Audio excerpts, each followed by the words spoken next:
வணக்கம் மக்களே. இன்னைக்கு நம்ம சேனலில் எதை பற்றி பார்க்க போகிறோன்னா தனுஷ் நடித்த திருச்சிற்றம்பலம் படத்தை பற்றி தான் பார்க்க போகிறோம். இந்த படத்தை பற்றி நிறைய பேர் கேள்விப்பட்டிருப்போம். ஏன் கேள்விப்பட்டிருப்போம்னா அதில் வர அந்த தாய் கிழவி சாங்காகட்டும், இல்லை அதுக்கப்புறம் வந்து மேகம் கருக்குது சாங்காக இருக்கட்டும், எல்லாமே மாசாக பண்ணியிருந்தாங்க. சாங்ஸ் தான் இந்த படத்தில் ரொம்ப ரொம்ப பெரிய ஹைலைட்னு சொல்லணும். அந்தளவுக்கு சூப்பராக சாங்ஸ் ஹிட் கொடுத்துருக்கு. இது எல்லாத்துக்கும் மேலே 2 ஹீரோயின் பார்த்துருப்பீங்க. அதில் ஒருத்தவங்க தனுஷுக்கு ஃப்ரெண்டாகவும் இன்னொருத்தவங்க லவ்வராகவும் பார்த்துருப்பீங்க. I'm sorry, 3 heroine. மறக்காம சர்ப்ரைஸ் பண்ணுங்க. தேங்க்யூ. அதில் 2 பேர் தான் வந்து தனுஷ் ஹீரோயினாகவும் ஒருத்தவங்க வந்து ஃப்ரெண்டாகவும் நடிச்சிருப்பாங்க. ரொம்ப ரொம்ப நல்லா இருக்குன்னு தான் சொல்லணும். ஏன்னா வந்து எல்லாருமே இந்த படத்தை பார்க்கலாம். வந்து இவங்க தான் பார்க்கணும் அவங்க தான் பார்க்கணும்னு இல்லை, லவ்வர்ஸ் தான் பார்க்கணும், ஃப்ரெண்ட்ஸ் மட்டும் தான் பார்க்கணும் அப்படின்னு இல்லை. ஃபேமிலியாக போய் பார்க்கலாம். ஃபேமிலியும் இருக்குது, ஃப்ரெண்ட்ஷிப்பும் இருக்குது, லவ்வும் இருக்குது. ஆக்ஷன் மட்டும் கொஞ்சம் கிடையாது, ரொம்ப கிடையாதுன்னு வச்சுக்கோங்களேன். அந்த மாதிரி கொடுத்துருக்காங்க. நல்லா இருக்குது, சூப்பராக இருக்குது. இந்த படத்தை பார்க்காதங்க, தேட்டரில் போய் ஃபேமிலியாக பாருங்கள், செம்மையாக என்ஜாய் பண்ணி பார்க்கலாம். மறக்காம சர்ப்ரைஸ் பண்ணுங்க.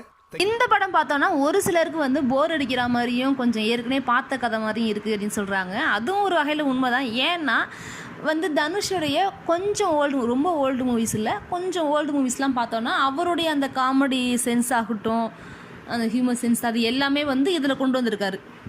பழையபடி அந்த இதெல்லாமே கொண்டு வந்திருக்காரு. யாரடி நீ மோகினியில் வந்து அவரே இன்சல் ஆகிறதெல்லாம் வந்து ஒரு காமெடியாக காட்டுவாங்க இல்லையா, அந்த மாதிரி.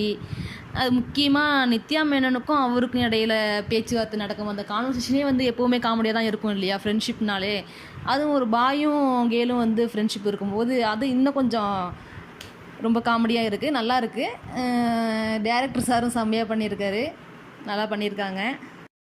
தேட்டர் ரிவ்யூ பார்த்தோன்னா அங்கே உள்ளவங்களாம் வந்து ஒரு சிலர் வந்து என்ன சொல்கிறாங்கன்னா, போர் அடிக்குது, பாதி படத்துக்கு அப்புறம் போர் அடிக்குது, எப்போ படம் முடியும் அப்படிங்கிற மாதிரி போர் அடிக்குது அப்படின்னு சொல்கிறாங்க. ஏன் அப்படி இருக்குன்னா, எல்லா ஃபேமிலி மூவிஸில் உள்ள சீன்ஸையும் இதில் வச்சுருக்காங்க, எல்லாத்தையும் கலந்து இதில் கொண்டு வந்து வச்சுருக்காங்க. அதேமாரி அந்த லவ் ஃபெயிலியரில் வர ஒரு சில அந்த ஏமாற்றங்கள், அது எல்லாமே வந்து மற்ற படத்தில் உள்ள மாதிரியே இருக்க மாதிரி இருக்கும். அதுக்கப்புறம் அமைகிற லைஃபு, இந்த ஃப்ரெண்ட்ஷிப்பு, ஃபேமிலி, இது எல்லாமே நம்ம ஏதோ ஒரு படத்தில் ஏற்கனவே பார்த்த மாதிரியே இருக்கும். அந்த மாதிரி சீன்ஸ் கொண்டு வந்திருக்காங்க. ஆனால் தனுஷ் சாருக்கு வந்து மறுபடியும் ஒரு ஹிட்டு படம் தான் சொல்லணும். இது ஒன்றும் ஃபெயிலியர் மூவிலாம் ஒன்றும் கிடையாது, கண்டிப்பாக ஹிட் ஆகும். அது மாதிரி கொடுத்துருக்காங்க, ரொம்ப நல்லா பண்ணியிருக்காங்க. பார்க்காதங்க, தியேட்டரில் போய் பாருங்கள், ஃபேமிலியாக பாருங்கள், ஃப்ரெண்ட்ஸோடு போய் பாருங்கள், செம்மையாக இருக்குது. Okay guys, thank you.